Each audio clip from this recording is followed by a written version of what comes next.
R&G heated grips are an affordable and effective way of adding months to your riding season. And we're not just talking riding through winter, but taking the edge off those chilly spring morning rides or those autumn evening blasts.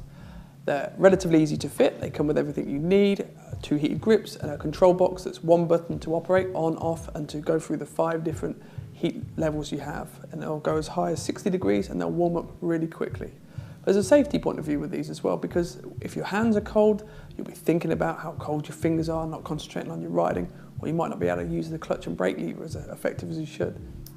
Now we'll show you just how easy they are to fit. So now we're going to fit the R&G heated grips. The first job is to remove the existing grips. Now there's 2 ways you can do that. You can either carefully cut the existing ones off, but then you won't be able to use them again. Or you can be quite careful and take the old ones off, maybe put a screwdriver around the back of them, work the glue off if there's any glue, put a bit of polish on them and just feed them off gently. So with the existing grips off, now we're going to put the R&G heated grips on.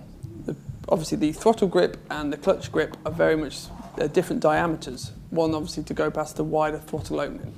With the throttle tube side, depending on the model of the bike, there might be a small step or lip that needs to be shaved off with a sharp knife, just to allow the grip to pass over that. What we recommend is either to use R&G grip glue, which obviously it's wet so it allows the grip to be put into place easier, or something like hairspray which will be wet at first then dry off.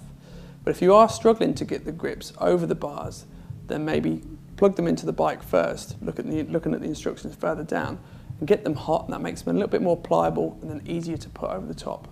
If you have used glue, obviously give them sufficient time for the glue to set so that the grips aren't rotating on the bars. R&G give you 2 different ways of mounting the control box. One is on the handlebars and the second one is using adhesive mounts to put it on a flat surface. So today we're going to use the adhesive mount and put it on the top yoke.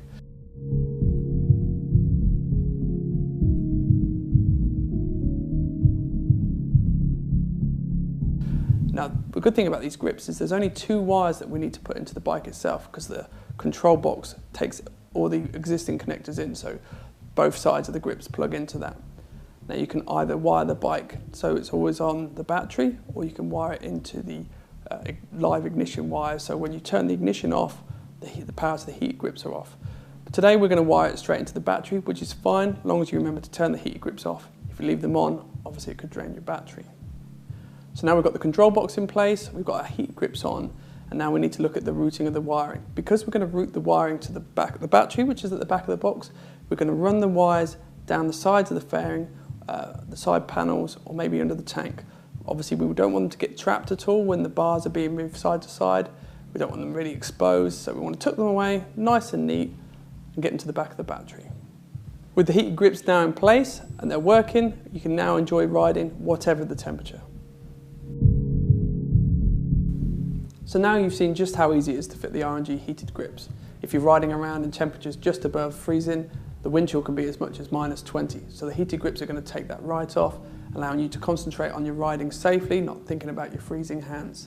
They fit bikes with a 22mm handlebar, which is pretty standard, and they're also available for ATVs.